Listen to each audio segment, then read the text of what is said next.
नमस्कार, मैं हूं मनोज मनु। मुद्दे की बात में आपका स्वागत है। आज मुद्दे की बात में सबसे पहले हम बात करेंगे राहुल गांधी की भारत जोड़ो यात्रा की। जी हां, आखिर ये यात्रा क्यों खास है? इस यात्रा का मकसद क्या है? क्या जिस मकसद से यात्रा शुरू की गई वो पूरा हो पाएगा? आखिर क्यों मध्य प्रदेश में भारत जोड़ो यात्रा आदिवासी बहुल इलाकों से जा रही है? साथ ही इसके अलावा आज हम बात करेंगे कि मध्य प्रदेश हाईकोर्ट ने क्यों टूरिज्म बोर्ड के तत्कालीन सीईओ और पूर्व और अपर मुख्य सचिव के खिलाफ जांच के आदेश दिए हैं। आखिर क्या है पूरा मामला? साथ ही साथ हम बात करेंगे फिल्म अभिनेत्री रवीना टंडन की।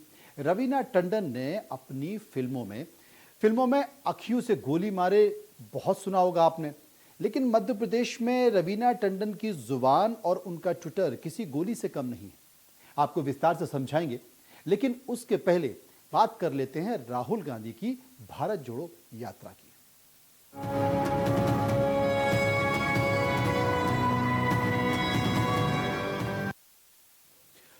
तो अब से कुछ दिन पहले राहुल गांधी ने भारत जोड़ो यात्रा 7 सितंबर 2022 से शुरू की। भारत जोड़ो यात्रा का मकसद क्या था? कांग्रेस पार्टी और राहुल गांधी की तरफ से यह कहा गया कि भारत जोड़ो यात्रा, जो कि कन्याकुमारी से कश्मीर तक जाएगी, जो करीब 3,500 किलोमीटर की दूरी तय करेगी, यह यात्रा 12 राज्यों और 2 केंद्र शासित प्रदेशों को जोड़ेगी। इतनी लंबी और बड़ी पद यात्रा का आखिर मकसद क्या है? कांग्रेस की ओर से राहुल गांधी की तरफ से कहा गया कि इस यात्रा का मकसद लोकतंत्र और संविधान को बचाना है। अच्छी बात है, लेकिन सामान्य सा सवाल है, क्या आपने संविधान और लोकतंत्र को बचाया? यह सवाल है जो कांग्रेस से पूछा जा रहा है। जिसके खतरे होने की बात आप कर रहे हैं, कैसे बचाया? बचाने वाला कौन है? और जब लोकतंत्र और संविधान खतरे में होता है तो बचाने वाले का भरोसा होता है। अगर कांग्रेस की बात मान भी ली जाए, जी हां, मैं कह रहा हूं कि अगर कांग्रेस की बात मान भी ली जाए तो आप यह समझिए कि लोकतंत्र को खतरा कब से हुआ है?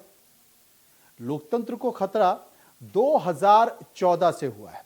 2014 से कैसे हुआ है? क्योंकि 2014 में नरेंद्र मोदी की यानी कि बीजेपी की सरकार आ गई थी।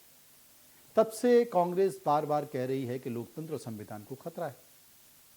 अब सबसे बड़ा सवाल है कि बचाता कौन है? जी हां, जिस पर लोग भरोसा करते हैं, जिसका जिक्र हम कर रहे थे कि आप पर जब भरोसा होगा तभी तो लोग यकीन करेंगे कि हां, सामने वाला लोकतंत्र के लिए खतरा है। असल में जब संविधान और लोकतंत्र खतरे में होता है तो जिस व्यक्ति पर भरोसा होता है वही लोकतंत्र और संविधान को बचा पाता है। पूरी कांग्रेस या विपक्षी पार्टियां 2014 से लोकतंत्र बचाने की बात कर रही हैं, लेकिन आपकी जो परिभाषा लोकतंत्र और संविधान को बचाने की, उस पर खुद आप खरे नहीं उतर पाए। अब क्यों नहीं उतर पाए? क्योंकि लोगों को आप पर भरोसा नहीं है। भरोसा क्यों नहीं है? क्योंकि आप सत्ता में इतने सालों से बने रहे और कई दशक तक आपकी सरकार रही, जिसमें कांग्रेस पार्टी अपने घोषणा पत्र में भ्रष्टाचार खत्म करने की बात करती रही।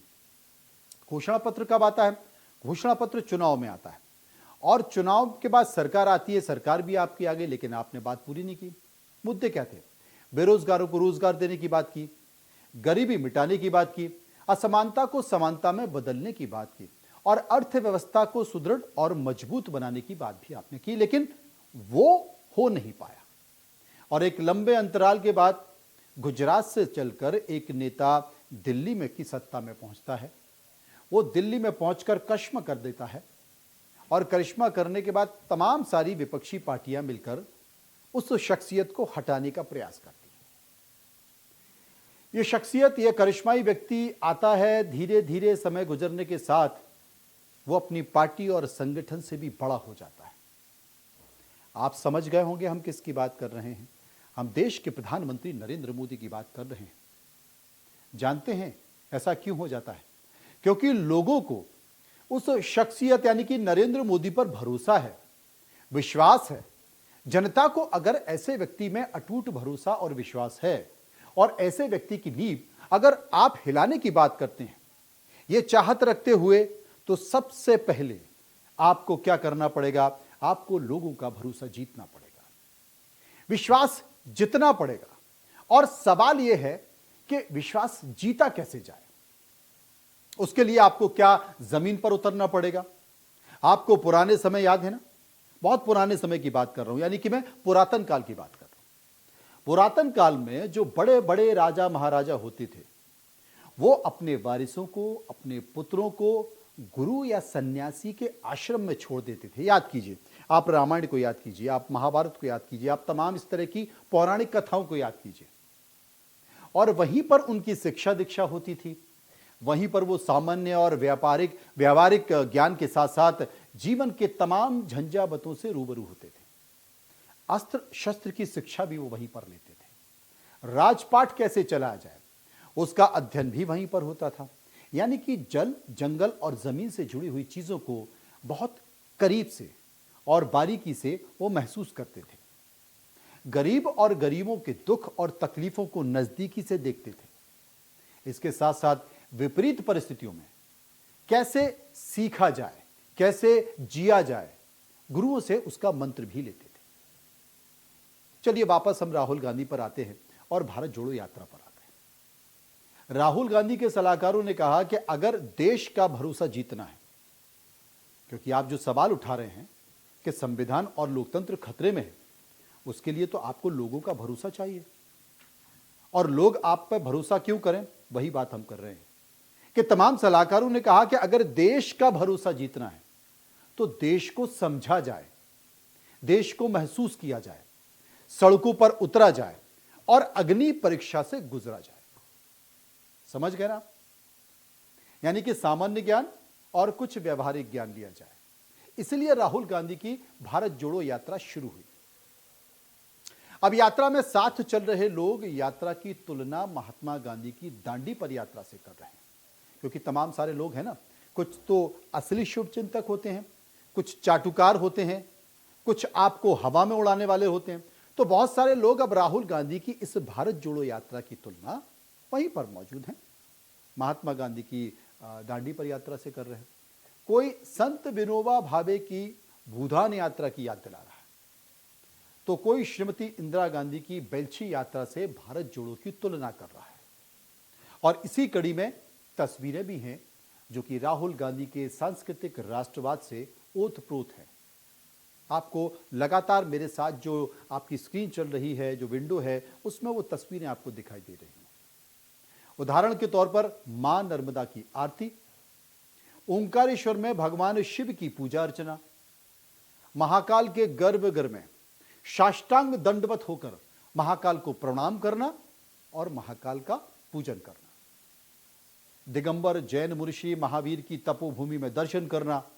थोड़ा और आगे बढ़ते हैं, आगे जाएंगे तो आपको महू ले चलेंगे और महू में भी राहुल गांधी पहुंचे, जहां पर कि बाबा साहेब अंबेडकर की जन्मस्थली महू पहुंचकर आदरांजलि अर्पित करना। अब इससे ज्यादा राहुल गांधी करे भी तो क्या करें, और कर भी क्या सकते हैं। मेरी बात को गौर से सुनिएगा, यह मर्म है भारतीय राजनीति का और भारतीय कांग्रेस का। अब राहुल गांधी की यात्रा में पाकिस्तान जिंदाबाद के नारे लगाने वालों को, या कन्हैया कुमार या फिर स्वरा भास्कर को पीले चावल देकर तो राहुल गांधी ने नहीं बुलाया, या कांग्रेस के नेताओं ने नहीं बुलाया। इनमें से कुछ अपनी मर्जी से आ गए और कुछ वो लोग हैं जिन्हें कुछ लोगों ने भेज दिया। जी हां, ये वो लोग हैं जिन्हें कुछ लोगों ने भेज दिया। और हमेशा की तरह मौके की तलाश में बीजेपी तो है ही, हमारे मध्य प्रदेश के गृह मंत्री जी आके टूट पड़े और पूरी यात्रा को, जी हां, या पूरी यात्रा को और यात्रा में शामिल हर व्यक्ति को टुकड़े टुकड़े गैंग साबित करने में जुट गए। तो जनाब, ये तो नाइंसाफी हुई, चूंकि इस यात्रा का मकसद लोगों का भरोसा जीतना और विश्वास जीतना है, जिसमें कुछ हद तक राहुल गांधी और उनकी टीम को कुछ सफलता मिलती दिख रही है। लेकिन वो भी तब तक जब तक आप अपने मुंह से असामान्य और अव्यवहारिक शब्दों का सृजन ना होने दें। समझ गए ना? असामान्य और अव्यवहारिक शब्दों का सृजन ना होने दें। अब रहा सवाल आपके सुपरस्टार और सुपरहिट होने का, तो फिलहाल वो होने से रहा, क्योंकि राहुल गांधी को अभी स्क्रिप्ट पर चलाकर सुपरस्टार बनाने की कोशिश की जा रही है।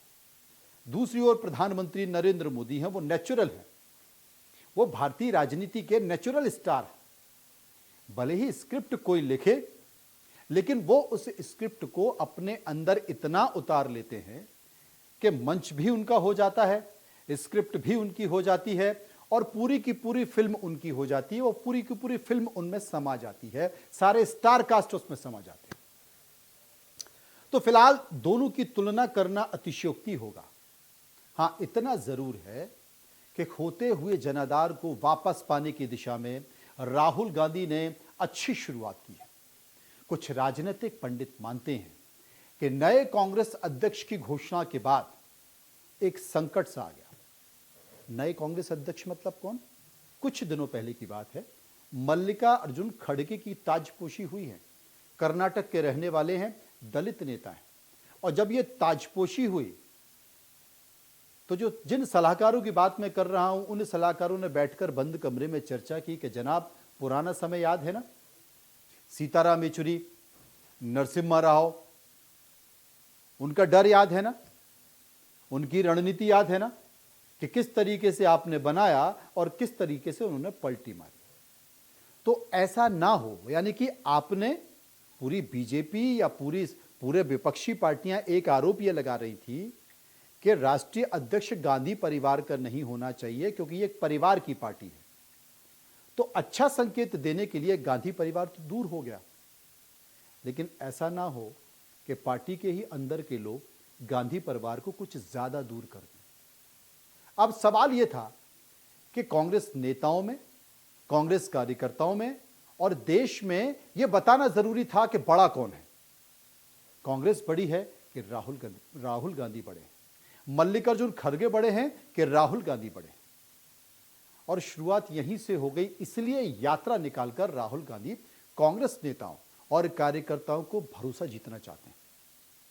यह संदेश भी देना चाहते हैं कि अध्यक्ष भले ही गांधी परिवार का ना हो, लेकिन देश भर में कांग्रेस नेता और कार्यकर्ताओं का समर्थन आज भी गांधी परिवार के साथ है। और यह उसका सबूत है। जो मेरे साथ जो तस्वीरें चल रही हैं, जो वीडियो चल रहे हैं, वो इसका सबूत है। और यही कारण है कि जितनी तैयारी और जितना पसीना गुजरात, हिमाचल और दिल्ली के एमसीडी चुनाव में नहीं बहाया, उससे ज्यादा पसीना राहुल गांधी की भारत जोड़ो यात्रा में बहाया गया। खैर, अभी यात्रा को और आगे बढ़ना है, इसे कश्मीर से आगे पहुंचना है, कश्मीर तक पहुंचना है इस यात्रा को, कन्याकुमारी से। इस यात्रा में फिलहाल हम चर्चा इतनी ही करेंगे इस यात्रा में, और आगे फिर किसी दिन हम आपको भारत जोड़ो यात्रा के कुछ और पद चिन्हों के साथ साथ, जी हां, भारत जोड़ो यात्रा के पद चिन्हों में क्या क्या छोड़कर गए हैं मध्य प्रदेश में, और इसके मायने, संकेत क्या है, संदेश क्या है, उसके बारे में चर्चा करेंगे। फिलहाल भारत जोड़ो यात्रा में इतना ही, आगे बढ़ लेते हैं। और आगे बढ़ते हुए बात करते हैं हम मध्य प्रदेश के बाघों की, क्योंकि देश में ही नहीं बल्कि पूरे विश्व में मध्य प्रदेश के बाघों की चर्चा होती है। चर्चा क्यों होती है? क्योंकि वो खास हैं और मध्य प्रदेश में भरपूर मात्रा में, इसलिए देश विदेश के तमाम पर्यटक भारत से मध्य प्रदेश पहुंचते हैं, और मध्य प्रदेश पहुंचते हैं तो दीदार करना चाहते हैं। हालांकि दीदार में बहुत कुछ कर जाते हैं, लेकिन मध्य प्रदेश के बाघों की स्थिति चिंताजनक है। कैसे है, मैं आपको बताता हूं। मध्य प्रदेश के लिए प्राइड है, देश का राष्ट्रीय पशु है। तो मध्य प्रदेश में 7 बाघों की मौत के मामले में अफसरों की भूमिका की अब जांच होगी। अब आप चौंक जाएंगे कि यह जांच क्यों होगी भाई, ऐसा क्या हो गया मध्य प्रदेश में बाघों के साथ कि यह जांच होने वाली है? यह बहुत पुरानी बात है। असल में जब सरकारें होती हैं और अदालत होती है तो तारीख पर तारीख और तारीख पर तारीख चलता रहता है। जब कुछ होना चाहिए तब नहीं होता है, जब बहुत आगे बातें बढ़ जाती हैं तब होता है। तो कुछ ऐसा ही हुआ है। एक आदेश आया है, मध्य प्रदेश हाईकोर्ट ने एक आदेश दिया है। आदेश क्या है? दरअसल जांच में बांधवगढ़ और पैंच टाइगर रिजर्व में करोड़ों की अवैध टाइगर सफारी के निर्माण प्रकरण शामिल है। बताया जाता है कि दोनों ही टाइगर रिजर्व में करीब 7 करोड़ रुपए का अवैध निर्माण कराया गया है।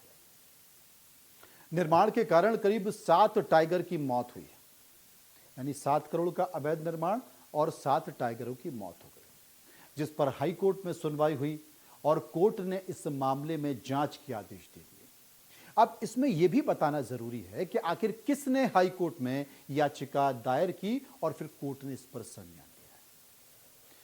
तो मैं आपको बता दूं कि wild life activist Ajay Dubey ने इस बार वन विभाग पर लिखित आवेदन दिया और आपको पूरा मामला विस्तार से भी मैं बता देता हूं कि आखिर यह मामला है क्या। दरअसल Madhya Pradesh eco tourism board ने वाइल्ड लाइफ एक्ट के तहत national tiger conservation authority, central zoo authority की बगैर इजाजत के पैंच टाइगर रिजर्व और बांधवगढ़ टाइगर रिजर्व में बफर जोन होता है। उस बफर जोन में करीब 7 करोड़ रुपए का अवैध टाइगर सफारी का निर्माण करा दिया और इसी दौरान बफर क्षेत्र में 7 टाइगर की मौत हो गई। एनटीसीए ने इसकी पुष्टि की है और ये पुष्टि कैसे की? ये पुष्टि की है जांच के बाद। और जो एक्टिविस्ट हैं दुबे ने हाई कोर्ट में, जी हां गौर से सुनिए, आरटीआई एक्टिविस्ट अजय दुबे ने हाई कोर्ट जबलपुर में इस पर दायर किया एक मामला और मामले पर संज्ञान की जांच और कार्रवाई की मांग की। अब सुनवाई बाद में और निर्णय पारित हुआ, सुनवाई हुई उसके बाद निर्णय पारित हुआ। निर्णय क्या था? इस सजग एक्टिविस्ट ने बताया कि उन्होंने इस अवैध निर्माण को रोकने के लिए, बाघों को बचाने के लिए वन विभाग को साल 2015 में लिखित कई बार अनुरोध भी किया था कि जनाब मैं कुछ लिख रहा हूं, मेरी बात को सुन लो, लेकिन विभाग ने नहीं सुना। लेकिन वन विभाग ने उस पर कोई ध्यान नहीं दिया। इस अवैध निर्माण में करीब 7 करोड़ रुपए खर्च भी कर दिए और इसी दौरान कई टाइगरों की मौत हो गई। इसकी पुष्टि खुद एनटीसीए ने की है, एक एजेंसी है। अजय दुबे के मुताबिक एनटीसीए और सीजेडए को भी पत्र लिखा गया है, जिसके बाद सीजेडए ने दोनों टाइगर सफारी पर निर्माण पर रोक लगा दी है। साल 2016 में मध्य प्रदेश हाई कोर्ट में जनहित याचिका दायर की गई इस मामले में, फिर जांच हुई, जांच की प्रार्थना की गई और इसमें तत्कालीन एसीएस, बड़ा पद होता है अतिरिक्त मुख्य सचिव one, AP Srivastava, Madhya Pradesh eco tourism board के सीईओ विनय वर्धन की भूमिका संदेहास्पद पाई गई है। तो ये तमाम सारी चीजें हैं और एडवोकेट आदित्य सांघी ने इसमें पक्ष रखा था। इसमें हाईकोर्ट ने याचिका स्वीकार कर ऐतिहासिक आदेश तो दे दिया है। कोर्ट ने राज्य सरकार को एपी श्रीवास्तव और विनय वर्धन के विरुद्ध आपराधिक विभागीय जांच के लिए कार्रवाई करने की भी बात कही है। तो जनाब अभी आप जान लीजिए कि टाइगर स्टेट में बाघों की मौत क्यों चिंता का विषय बने हुए। दरअसल मध्य प्रदेश में लगातार हो रही बाघों की मौत के आंकड़ों ने देश भर को पीछे छोड़ दिया, जो एक चिंता का विषय है। राष्ट्रीय बाघ संरक्षण प्राधिकरण के आंकड़ों के मुताबिक टाइगर स्टेट का दर्जा प्राप्त मध्य प्रदेश में पिछले 6.5 महीने में 27 बाघों की मौत हो चुकी है। कितनी? 6 महीने में 27 बाघों की मौत हो चुकी है, जो पूरे देश में सबसे ज्यादा है। राज्य को टाइगर स्टेट का दर्जा दिलाने में 124 बाघों के साथ बांधवगढ़ ने सबसे अहम भूमिका निभाई थी और यह मध्य प्रदेश के लिए गौरव की भी बात थी। लेकिन यहां पिछले 3 साल में 2 दर्जन से ज्यादा बाघों की मौत हो चुकी है ना चिंता की बात? समझ रहे हैं ना आप? राष्ट्रीय बाघ संरक्षण प्राधिकरण की वेबसाइट के आंकड़ों के मुताबिक इस साल 1 जनवरी से 1 जनवरी से 15 जुलाई तक देश में कुल 74 बाघों की मौत हुई है पूरे देश में। बाघ हमारा राष्ट्रीय पशु है, सोचिए आप, चिंता की बात है। इनमें से मध्य प्रदेश में 27 बाघ मरे हैं, 74 पूरे देश में और 27 अकेले मध्य प्रदेश में। जुलाई 2019 को जारी राष्ट्रीय बाघ आकलन रिपोर्ट 2018 के अनुसार 526 बाघों के साथ मध्य प्रदेश ने टाइगर स्टेट का अपना खोया हुआ दर्जा दोबारा वापस पा लिया। और जब पा लिया तो हमने अखबारों में विज्ञापन भी दिए, अपनी तारीफ भी की और देश ने इस तारीफ को स्वीकार भी किया। लेकिन पहले कर्नाटक स्टेट था, इसके पहले देश में किस किस राज्य में कितने बाघों की मौत हुई, ये भी आपको आंकड़ों के जरिए बताना चाहता हूं, क्योंकि ये आपको सुनना, जानना और देखना बहुत जरूरी है। बात मध्य प्रदेश की करें तो इस साल जनवरी से 15 जुलाई तक 27 बाघों की मौत हुई, जिसका मैंने आपको जिक्र किया। दूसरे नंबर पर महाराष्ट्र है, जहां पिछले 6.5 महीने में 15 बाघ मारे गए। कर्नाटक में 11, असम में 5, केरल में 4, राजस्थान में 4, उत्तर प्रदेश में 3, आंध्र प्रदेश में 2, बिहार में 1 और उड़ीसा में 1। वहीं छत्तीसगढ़ में 1 बाघ की मौत हुई। पिछले 3 सालों में बांधवगढ़ में 2 दर्जन से ज्यादा बाघ मरे।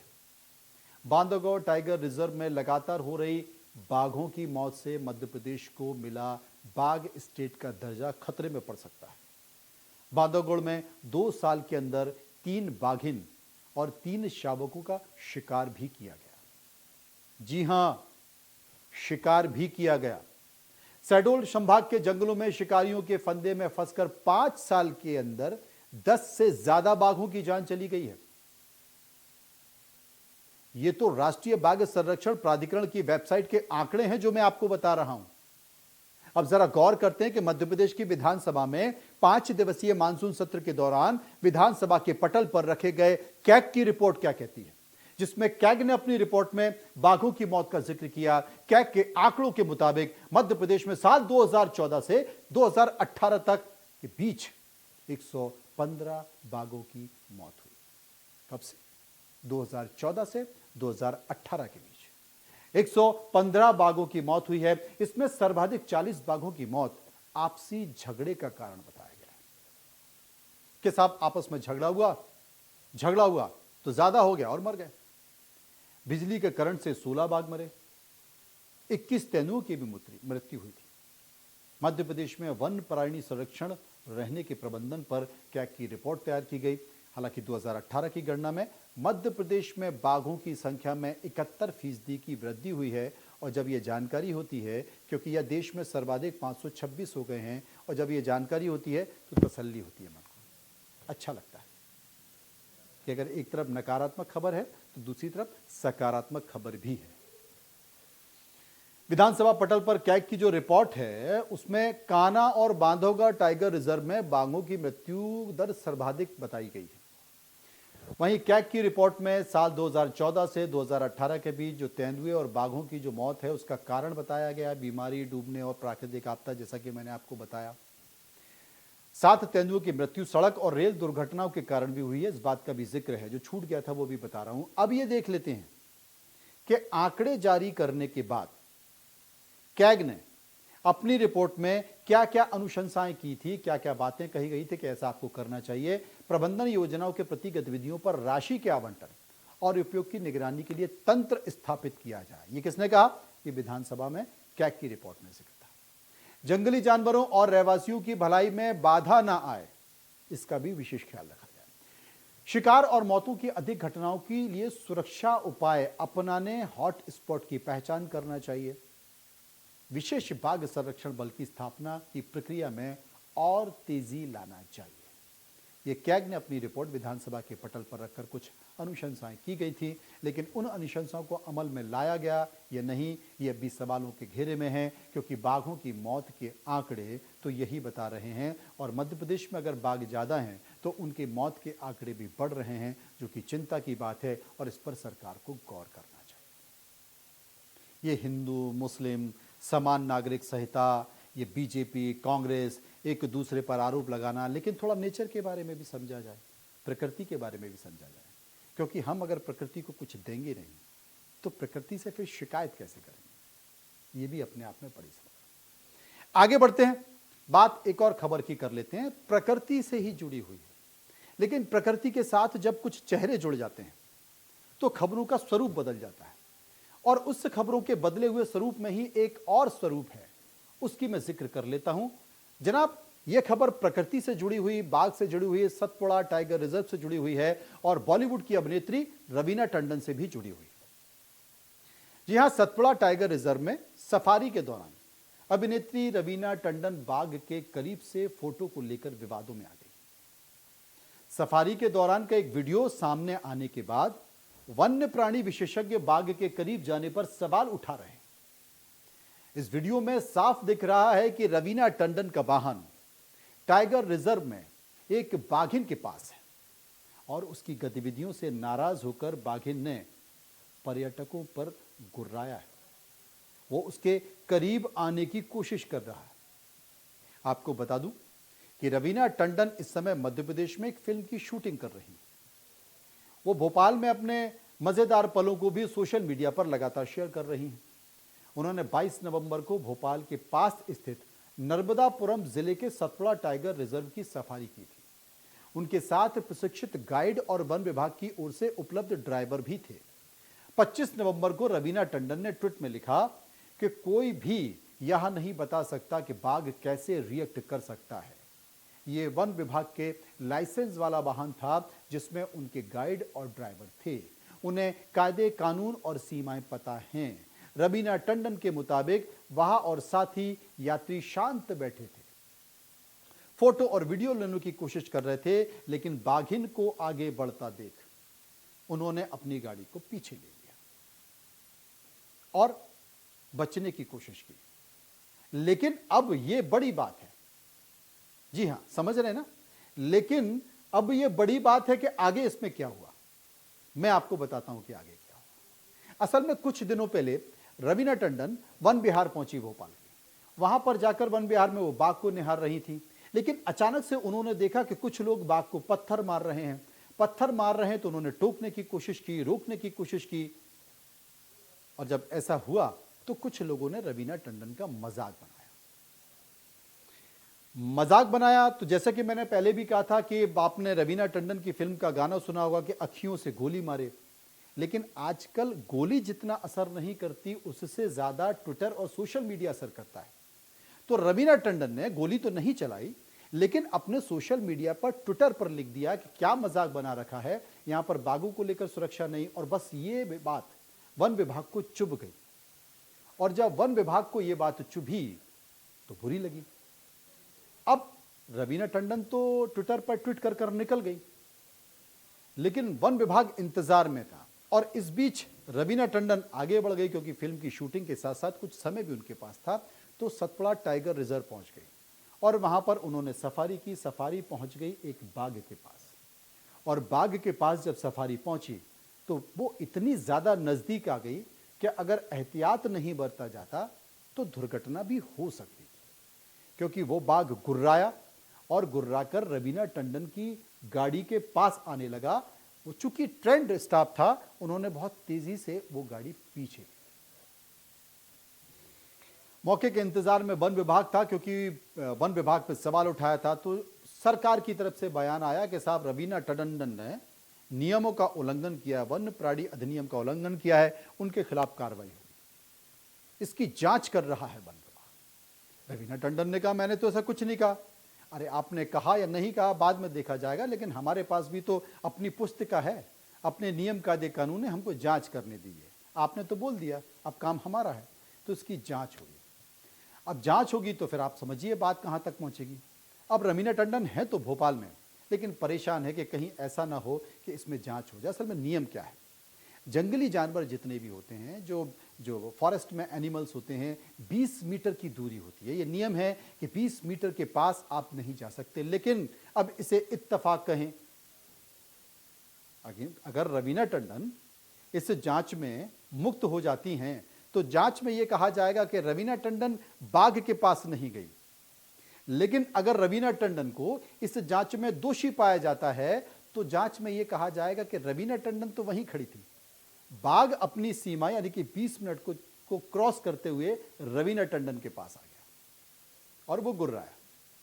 तो एक सिक्के के दो पहलू हैं। इसीलिए ये जो सोशल मीडिया है, आप सवाल तो उठा देते हैं, लेकिन सवाल कभी कभी इतने ज्यादा उठ जाते हैं कि उनको संभालना मुश्किल हो जाता है। बस अब जांच चल रही है, और जांच कहां पर पहुंचती है इंतजार कीजिए।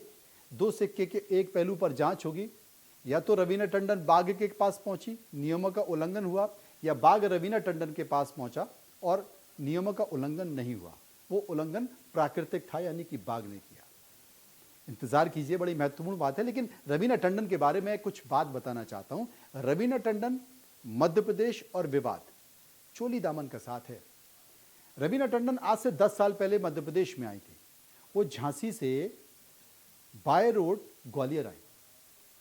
वहां का अनुभव यानी कि रास्तों का अनुभव उनका अच्छा नहीं रहा, और ग्वालियर पहुंचते जब मीडिया के लोग पहुंचे तो उन्होंने कहा बहुत ही घटिया सड़क है। मध्य प्रदेश की सड़कें बहुत खराब हैं। जब रवीना टंडन ने यह बयान दिया तो मध्य प्रदेश में हंगामा मच गया। रोड तो बन गया, रास्ता तो बन गया और सड़क तो बन गई, लेकिन जो रवीना टंडन का बयान था वो मध्य प्रदेश की सरकार को चुभ गया। तो कुछ ऐसे ही बयान रवीना टंडन देती रहती हैं और मध्य प्रदेश की सरकार और उसके अधिकारियों को परेशानी में डालती रहती है। लेकिन यहां अब रवीना टंडन परेशानी में, इंतजार करना होगा कि इस जांच का क्या होता है। कुछ खबरें जो मैं आपके पास लेकर आया, क्योंकि ये थी मुद्दे की बातें, और मुद्दे की बात मैं हमेशा आपके साथ लाता रहूंगा। तमाम ऐसे ज्वलंत मुद्दों को उठाता रहूंगा। बस आप चलते रहिए इंडिया न्यूज के साथ और मुझे दीजिए इजाजत। नमस्कार।